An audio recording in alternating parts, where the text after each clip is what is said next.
Welcome to Deep Sight. I am your time travel navigator today, Lawrence Stardust. Let us gain insight into the past and foresee the future. In a past video, we covered the history of the Roman Empire's decline and fall. So from the collapse of the Western Roman Empire to the demise of the Eastern Roman Empire, what happened on the European continent in the intervening nearly 1,000 years? What happened during this period of thousands of years known as the Dark Middle Ages? Let us take you back in time to a war-torn era, the beginning of the Middle Ages. In this video, we explore how the Great Migration shaped the contours of modern Europe and how these barbarians built new states out of the ruins. Let's start with a little background on the barbarian invasions, which all started with the decline of the Roman Empire.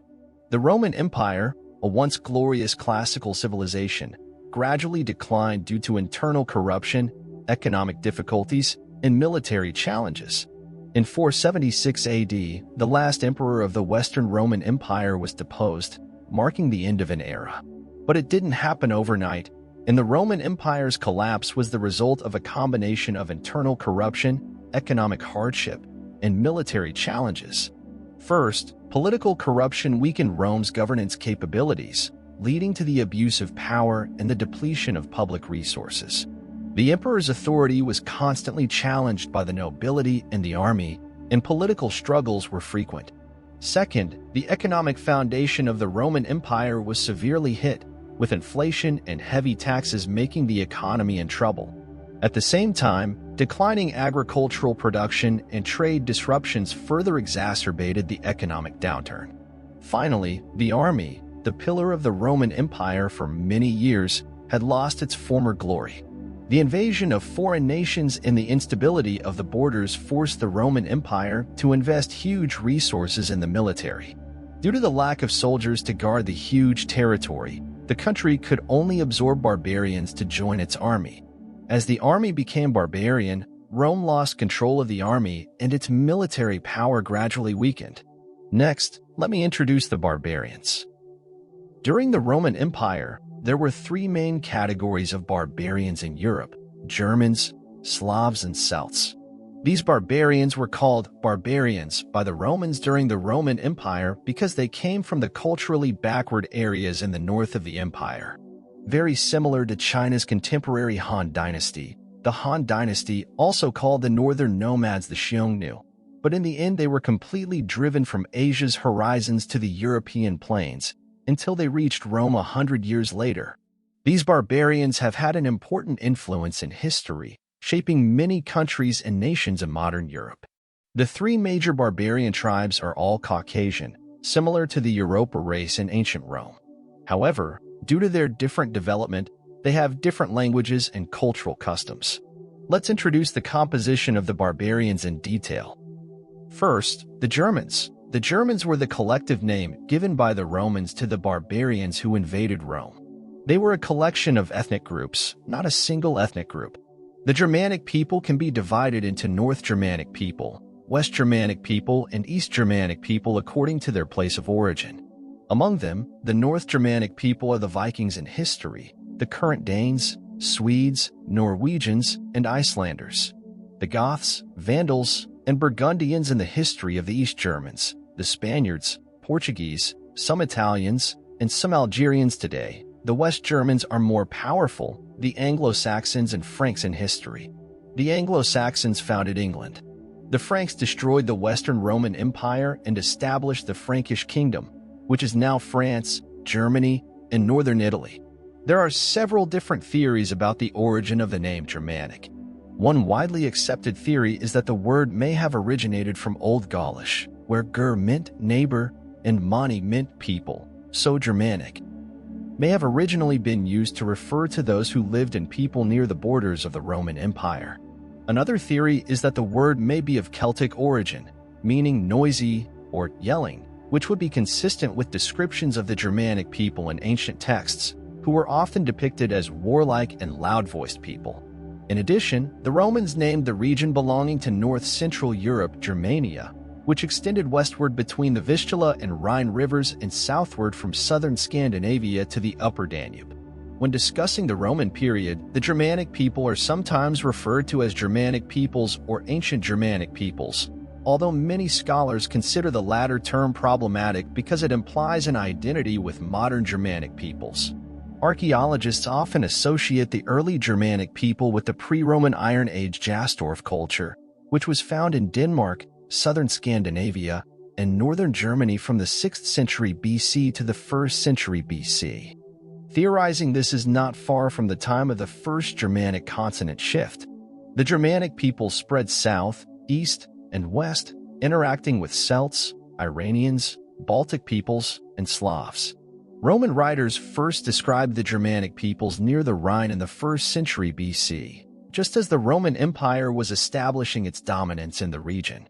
Slavs. The origins of the Slavs can be traced back to today's southeastern Poland, especially the upper reaches of the Vistula River. According to historical records, the Slavs began to migrate abroad in the 1st century AD. By around the 6th century, they had already appeared on the plains of Eastern Europe. At that time, the Slavs were between nomads and agricultural peoples, and sometimes made a living by raiding. The name Slavs was first found in the writings of the Byzantine scholar Procopius in the 6th century AD. He used various forms of words to refer to the Slavs, such as sklavoi, sklabanoi, sklawanoi, shlabanoi, and sklabanoi. In Latin documents of the same period, the Slavs were called Sclavini. Slavs are usually divided into 3 major groups: East Slavs, West Slavs, and South Slavs. East Slavs, including Russians, Belarusians, Ukrainians, etc. West Slavs, including Poles, Czechs, Slovaks, etc. Yugoslavs, including Serbs, Bulgarians, Bosniaks, Croats, etc. The history and culture of the Slavs had a profound impact on the development of Europe. Their migration and spread laid the foundation for Europe's language, culture, and national pattern. Celts, the earliest people to come to Europe among the 3 major barbarian tribes in Europe. The origins of the Celts are a complex historical topic with many theories and hypotheses.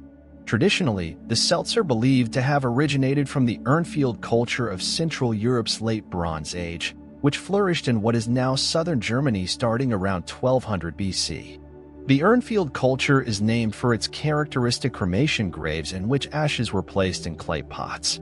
Subsequently, the Celts were closely associated with the Iron Age Hallstatt culture, circa 1200 to 500 BC, famous for the rich tomb finds in the Hallstatt region of Austria.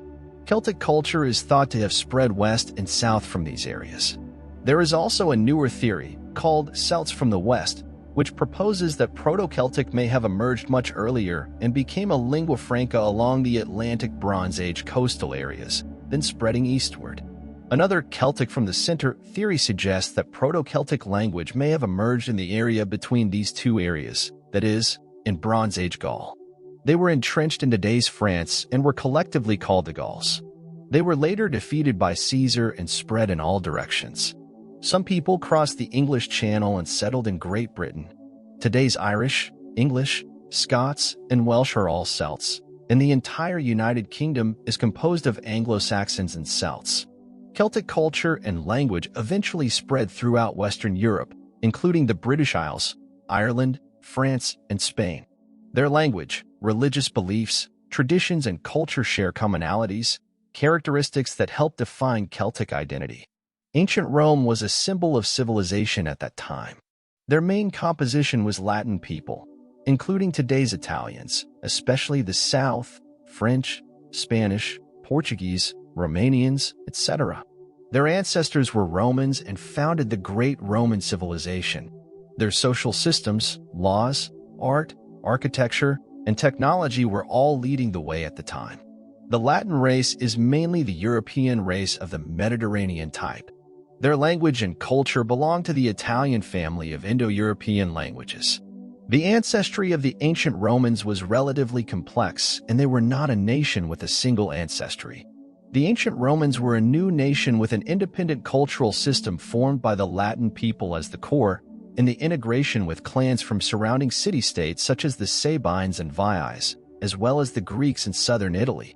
However, the Germans, Celts, and Slavs are collectively referred to as barbarians mainly because their lifestyles, social organization, and cultural practices were different from the Romans. Therefore, the entire history of Europe before the Middle Ages can be seen as the history of the confrontation between the three major barbarian civilizations: the Germans, Celts, Slavs, and the Roman Empire. In fact, they all had their own piece of land before the rise of Rome. After the rise of Rome, these nations started an arduous history of conflict with the Romans. In the end, the Germans won the melee and dominated the European continent. In general, the ancient Romans, Germans, Celts, and Slavs were the main inhabitants of Europe. Europe has not formed a unified country until today. This can be traced back to the split in history after the fall of ancient Rome. If Caesar unified the northern barbarians and unified the language, weights, and measures, Europe would become a unified dynasty like China. Caesar would also become the first emperor of Europe. As Rome declined, the barbarians began to move south in search of new lands and opportunities. This movement, known as the Great Migration of Nations or Great Migration of Barbarians, involved multiple ethnic groups, including the Goths, Vandals, Franks, etc. Their migration not only changed the political landscape of Europe, but also brought new cultural and social structures to medieval Europe. The barbarian invasion spanned about 400 years from 375 to 568 AD. Why did the barbarians invade Rome? This phenomenon was influenced by many factors. The most important thing was that during this period, the barbarians disintegrated the primitive commune system. As the tribe's population grew, they sought new lands to feed their excess population, and therefore had to migrate to the warm and fertile territory of the Roman Empire to expand their living space and seize wealth. This is the fundamental reason for the Great Migration of Nations. During this period, multiple barbarian tribes launched numerous attacks on ancient Rome, which posed a serious threat to the borders and stability of the empire. The following are some of the barbarian tribes that had a major impact on the Roman Empire. Goths. They carried out many attacks on the Roman Empire in the 3rd and 4th centuries AD, the most famous of which was the capture of Rome by the Goths led by Alaric in 410 AD. Vandals. They traveled through Roman Empire territory in the early 5th century, eventually occupying North Africa and sacking the city of Rome in 455 AD. Huns. Led by Attila, the Huns posed a threat to both the Eastern and Western Roman Empire in the mid-5th century, although they failed to capture the city of Rome. Franks. They established their own kingdom in the Gallia, today's France, region of the Roman Empire, posing a challenge to Roman rule. Germans. Several Germanic tribes, including the Alemanni, Frankians, and Saxons, launched attacks on the Roman Empire's frontiers. Since 406 AD, the Visigoths, Vandals, Franks, and Germans have continuously launched invasions of Western Rome. They sacked Rome twice in 410 and 455. As a result, these two invasions also became the Roman Empire, an indelible shame in history. In 476 AD, the Germans from the north invaded Rome and forced the last emperor of Rome, Augustus, to abdicate. Since then, the Western Roman Empire has been declared destroyed, and the long-term war between the northern barbarians against the Western Roman Empire has finally come to an end. The Great Migration of barbarians covered all of Europe and North Africa. Barbarian tribes frequently invaded the Roman Empire, accelerating its decline. This period is seen as the end of the ancient world and also marks the beginning of the Middle Ages. In the 5th and 6th centuries after the fall of the Western Roman Empire, many barbarian kingdoms emerged on the lands of the original empire. These kingdoms became the decisive source of the cultural shaping of medieval Europe. Among them, in the east, the Ostrogoths and in Italy established their own states. The Visigoths established the Visigothic kingdom on the Iberian Peninsula, which lasted for nearly 250 years. The Franks also began to gradually invade Roman territory and became the ruler of Gaul north of Rome. The Franks reached their zenith under the Carolingian dynasty, with Charlemagne even being crowned emperor. In England, the Anglo-Saxons established their own kingdoms, which later unified into the Kingdom of England. Their legal and social structures had an important influence on the development of England. The Middle Ages, an era defined by war, religion, and major transformations, saw Europe emerge from the decline of the classical world. The beginning of this period marked the end of the Roman Empire and the birth of new kingdoms, which built their own civilizations on the ruins. Through continuous integration, these countries and civilizations gradually formed the prototype of today's European countries in the subsequent development. Dark medieval history. The Middle Ages are known as the Dark Ages because it appears to have been a time of war and chaos.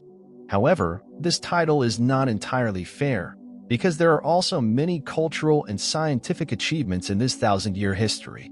Changes in social structure. The Middle Ages were a turbulent period in which social structures and power relations underwent profound changes. The rise of feudalism and the growing influence of the Church had a profound impact on European politics and society. Cultural and scientific achievements. Although the Middle Ages are sometimes viewed as a period of cultural stagnation, many important cultural and scientific achievements actually occurred during this period. For example, the rise of Gothic architecture, the founding of universities, and the beginnings of the Renaissance. The Middle Ages in Europe are also known as the Dark Ages because it appears to have been a period of war and chaos. But this title is not entirely fair because there are also many cultural and scientific achievements in this thousand-year history. Nonetheless, the Middle Ages was indeed a turbulent period in which social structures and power relations underwent profound changes. Medieval Europe was a stage full of stories, and the migration and invasion of barbarians was just the beginning of this history. Over the next few centuries, Europe would continue to undergo transformation until the light of the Renaissance illuminated the continent. Dear viewers, thank you for watching. That's what we have in this issue. If you like this video, please give us a like and subscribe to our channel. See you next time.